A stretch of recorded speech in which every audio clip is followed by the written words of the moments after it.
Hello दोस्तों, जय हिंद। कैसे हो? आई होप आप अच्छे होगे। आइए सवाल करते हैं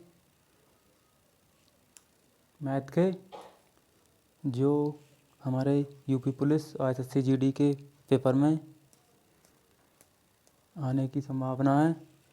और इन्हें अगर हम सॉल्व करेंगे, जितनी स्पीड निकालेंगे उतना ही हमें बेस्ट रहेगा और हमारे पेपर की तैयारी के लिए स्ट्रॉन्ग, मतलब माइंड हमारा स्ट्रॉन्ग रहेगा। देखते हैं दोस्तों, इसे सॉल्व करते हैं। मात्र 10-15 सेकंड का ये सवाल है और जो सवाल भी ऐसे ही आते हैं पेपर में ज़्यादातर, बस हमें टाइमिंग से पहले करना होता है। 40 सेकंड से पहले 40 सेकंड से पहले हमें ऑप्शन टिक करना है बस सॉल्व करके। तो देखते हैं कौन कौन करेगा इसे। एक फल विक्रेता 5 रुपये में 3 के हिसाब से संतरे खरीदता है तथा उन्हें 4 रुपये में 2 के हिसाब से बेच देता है, तो सौदे में उसका लाभ % है। यानी कि जो फल विक्रेता है 5 रुपये में 3 के हिसाब से संतरे खरीदता है और उन्हें 4 रुपये में 2 के हिसाब से बेच देता है, तो उसमें लाभ उसका कितना है। तो सॉल्व करेंगे इसे। कितने रुपए में वो ख़रीदता है, CP कॉस्ट प्राइस।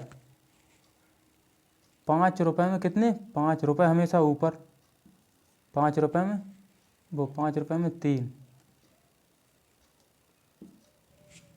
और सेलिंग प्राइस SP 4 रुपये में 2। नीचे नीचे का क्या करें, एलसीएम ले लेंगे। 3 दूनी एलसीएम में जाएगा 6, यहाँ पर भी 6। 3 दूनी 6, 5 दूनी 10, यानी कि उसका CP है 10 और SP है 2, 3 6, 4 3 12, यानी कि 10 रुपया में उसने खरीदी और 12 रुपया में बेच दी। लाभ कितना हुआ, लाभ हुआ 2 रुपये का। अब लाभ % निकालेंगे, 2 ऊपर। लाभ या हानि हमेशा कितने पे निकालते हैं, क्रय मूल पर ही निकालते हैं। तो क्रय मूल कितना है, 10 और गुणा 100। 2 पंजे 10, 5 दूनी 10, यानी कि 20% लाभ हो जाएगा। 20% लाभ। ठीक है दोस्तों।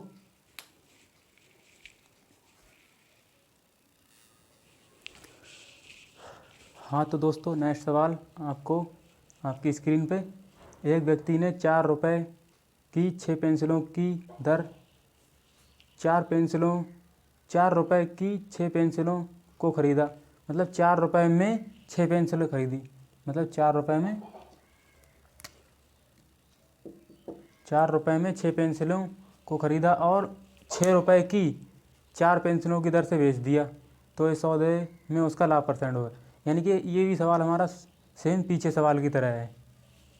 तो एक व्यक्ति ने 4 रुपये में 6 पेंसिलों की दर से ख़रीदता है और उन्हें 6 रुपये की 4 पेंसिलों की दर से बेच देता है, इस सौदे में उसका लाभ % होगा।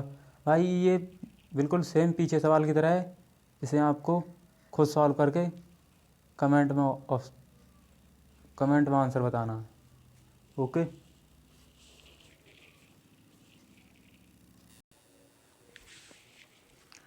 हाँ तो दोस्तों, नेक्स्ट सवाल आपके सामने। किसी खिलौने को 450 रुपये में बेचने से हुआ लाभ 320 रुपये में बेचने पर हुई हानि से 30 रुपये अधिक है, तो उस खिलौने का क्रय मूल्य क्या होगा। ठीक है, किसी खिलौने को 450 रुपये में बेचने से हुआ लाभ 320 रुपये में बेचने पर हुई हानि से 30 रुपये अधिक है, तो उस खिलौने का क्रय मूल्य क्या है। भाई आप जो ये सवाल स्क्रीन पर देखते हो, तो वीडियो को रोक के पहले आप सॉल्व करो इसे और अपना आंसर देखो इसमें कौन सा आ रहा है। फिर इसके बाद में मैं तो आपको करके दिखाऊंगा ये भी थोड़ी देर में। पहले आप इस वीडियो को रोक के करके देखें। तो मैं देखता हूँ, मैं बताता हूँ आपको करके। ये 450 रुपये में बेचने से हुआ लाभ, पहले मतलब क्या हो रहा है, लाभ हो रहा है। कोई चीज़ हमने जैसे मान लो कम में ख़रीदी, अधिक में बेच दी, तभी तो लाभ होगा। और कोई वस्तु हमने जैसे मान लो अधिक में मतलब ख़रीदी और कम में बेच दी, तो हमारी हानि होगी नहीं होगी। तो ऐसे यहाँ पर होया, यहाँ पर 400 रुपये में बेचने से हुआ लाभ है, तो हम क्रय मूल्य कितना मान लेंगे, क्रय मूल्य CP = X मान लेंगे। पहले हमें लाभ हुआ, तो हम ज़ाहिर सी बात है, अगर कोई वस्तु में हमें लाभ होगा तो हम पहले कम में खरीदेंगे और ज़्यादा में बेचेंगे। मतलब कम में खरीदी हमने और ज़्यादा में मतलब बेची, तभी तो लाभ होगा। हाँ, तो यहाँ पर 450 रुपये में बेचने से हुआ लाभ है। तो मतलब 450 रुपये में बेचने से हुआ लाभ, तो हम मतलब लाभ तो तभी हुआ जब हम 450 मतलब अधिक में कम में खरीदें और अधिक में बेच दें। यानी कि 450 रुपये में हमें बेचने से लाभ हुआ है। तो लाभ ऐसी स्थिति ना हुई, मतलब हम जो ज़्यादा, जैसे हमने कम में खरीदी और ज़्यादा में बेच दी, तभी तो लाभ होया हमें। और इधर क्या कह रहे हैं, हानि 320 रुपये में हानि। अब हानि हमें कब हुई, जब हम अधिक में कोई वस्तु, मान लो हमने कोई वस्तु हम जैसे अधिक में मतलब 320 रुपये में बेचने तो हुई हानि है, मतलब इतने रुपए में जब बेची है तो हानि हुई है। तो हमने 320 रुपये से अधिक में मतलब वो वस्तु खरीदी हुई और 320 रुपये में बेच दी, तो क्या हुई, हानि हुई। तो हम जो क्रय है हमारा, जो क्रय माना है हमने, तो 320 रुपये मतलब कोई वस्तु, हानि तो तभी हुई जब हम कोई वस्तु ज़्यादा में मतलब खरीदें और कम में बेच दें। और लाभ तो हमारा तब होगा जब ज़्यादा में हम मतलब कम में खरीदें और ज़्यादा में बेच दें, तभी तो लाभ होगा। तो बस अब जैसे कह रहा है मतलब 450 रुपये में बेचने से हुआ लाभ, तो ये हमारा अब लाभ की स्थिति बन गई। मतलब हमने कम में खरीदी और ज़्यादा में बेच दी, तो ज़्यादा में से कम घटाओ तभी तो लाभ हो रहा है। और यहाँ पर मतलब ज़्यादा में खरीदी हमने और कम में बेची, तभी तो हानि हुई। आपके समझ में आ गई होगी शायद। अब मेरी बात जो मैं कहना चाहता हूँ, मतलब 450 रुपये में हुआ लाभ, मतलब कोई चीज़ हम कम में खरीदेंगे और ज़्यादा में बेचेंगे, तो ज़्यादा में से कम करेंगे तभी तो लाभ होया।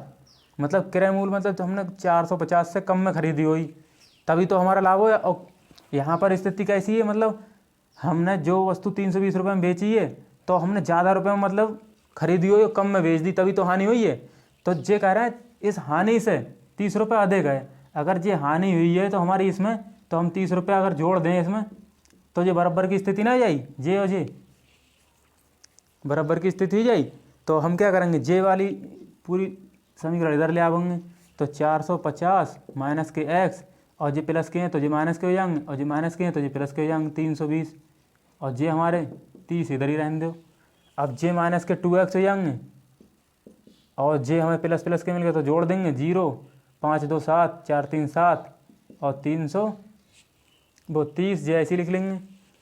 जे इधर कर देंगे, जे इधर कर देंगे, 2x उधर पहुंच गया, जे 270, और में से माइनस के 30 कर देंगे। 270 में से कितने, 7 में से 3 के 4, 2, और 2x, x से हम ये काट लेंगे बराबर 2।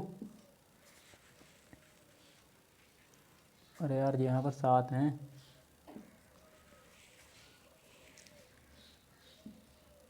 यहाँ क्या करेंगे, 2 से काट लेंगे, 2 3 6, बचा 1, 2 7 14, हमारी x बराबर 370 आ गए। यानी कि हमने क्रय मूल्य कितना माना था, यहाँ पर क्रय मूल्य CP बराबर x माना था, तो x की हमारी पोजीशन आ गई है 370।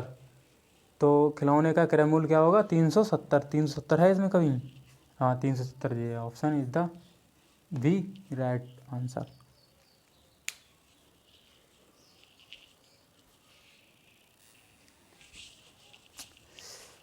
हाँ तो दोस्तों नेक्स्ट सवाल, इसे भी सॉल्व करते हैं।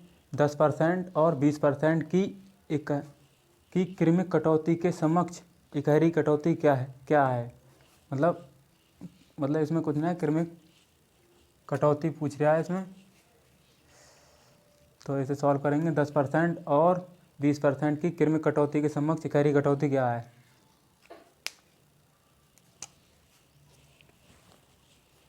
आप भी करो इसे, पहले सॉल्व करने का तरीका ये है, 100 माइनस 100 गुणा, मतलब 10% क्रमिक बट्टा वाला ये सवाल है, मतलब छूट वाला क्रमिक। तो 10% कर रहा है, 10% और 20%, 10% की छूट दे रहा है तो 90 हो जाएगा, और 20% दे रहा है तो 80, 20% की छूट तो 80, और 10% की छूट कह रहा है 90। 2 जीरो से 2 जीरो काट देंगे, और 2 जीरो से 2 जीरो काट देंगे। 100 माइनस 9 8 72, और 72 में से 100 में से 72 घटाएंगे तो कितने 10 में से 2 गए 8 और 9 में 2 गए 7, यानी कि 28% आ जाएगा यहाँ पर। 10 में से 2 गए 8 और 9 में 7 के 2, 28%। कृमिक बट्टा हमारा क्या आ जाएगा 28%। ऑप्शन इज द सी।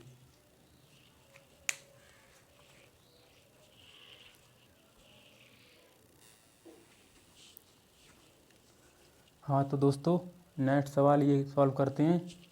यदि A + B अनुपात B + C अनुपात C + A बराबर 6, 7, 8, 6:7:8 तथा A + B + C बराबर 14, तो C का मान होगा। यदि A + B अनुपात B + C अनुपात C + A बराबर 6:7:8 हो तथा A + B + C बराबर 14 दिया हो तो C का मान क्या होगा? सोचो कैसे होगा।